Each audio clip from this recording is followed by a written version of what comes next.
Hey, what is up YouTube? thyAshes here, bringing you another video, and today I'm going to be talking to you guys, as the title suggests, why you should use a Scuf or play claw. Now this is not, obviously I'm sponsored by Scuf, but this is not an advertisement video. This is not a video that they asked me to make. This is just me kind of showing you guys why so many pro gamers play either claw or play with a Scuf controller, or in Gears of War, like I say in my streams, play with tournament control settings. Now, all gaming, that is revolved around pressing buttons. Obviously, we're going to break it down to the basics. You're pressing buttons on a controller, and the number of buttons that you can press at any given time is restricted to how many are actually within your reach. So if you're holding a controller like you can see here, this is kind of the standard way of holding a controller, and you can only really have access to so many buttons at a time. You have access to the 2 triggers, you have access to the 2 thumbsticks, and that's about it. You can move your thumb off of one of the thumbsticks and hit the other buttons, but then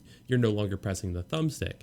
And see, the issue with that is you're at a disadvantage compared to those who have either a Scuf controller or who play claw. The reason for this is because they add the functionality of being able to press more buttons simultaneously. So let me show you right here what it looks like to hold a controller in the claw kind of setup, where you have your index finger able to press any of the buttons on the controller at any time that you need, while also keeping both thumbs on the thumbsticks and having access to both triggers. So in theory, you're basically adding the ability to press one more button or add one more command to your character or in your game than you were if you were just holding it normal. Now, a Scuf has the paddles on the back, and this allows for 4 mappable buttons that basically the fingers that don't do anything on the back of the controller are able to press whenever you need.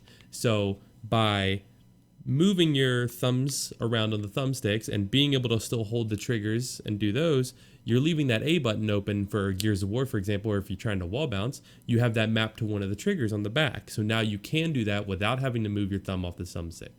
In Gears of War, this allows you to do moves such as the reaction shot, where you're inputting so many controls, you're almost tricking the game into thinking one thing and showing one thing, but actually doing another. For those of you who don't know, a reaction shot is when you go around a cover. Normally you just go around the cover, but in a reaction shot, you're actually shooting behind you because you're spinning your camera around as you go around the cover, allowing you to shoot behind you and go around the cover at the same time, which on another player's screen looks like you're just shooting out of your butt.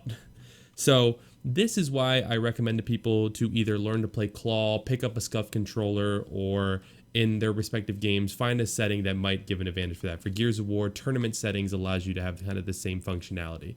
So I hope this helps you guys understand why this is so heavily recommended. I personally use a Scuf controller. I love these controllers, so obviously that's going to be my #1 recommendation, but hopefully this kind of breaks it down into a more basic format on why it's good and important to learn if you're going into a new game to play claw, to play with a Scuf, or to get used to that kind of settings rather than just the default settings. Now, I will give you guys a warning. If you are learning to play claw, you will feel some hand cramping. You might want to do some hand exercises and some finger muscle exercises in order to get your hand loosened up and ability to flex and play like that for hours if you're somebody who's aspiring to compete and you have long days of practice. But once you get used to it, it becomes pretty easy. All of my players claw, so I highly recommend picking up a Scuf or learning to claw. Thank you guys so much for watching this video. Make sure to leave a thumbs up if this helped you understand why these are so essential, especially in console esports.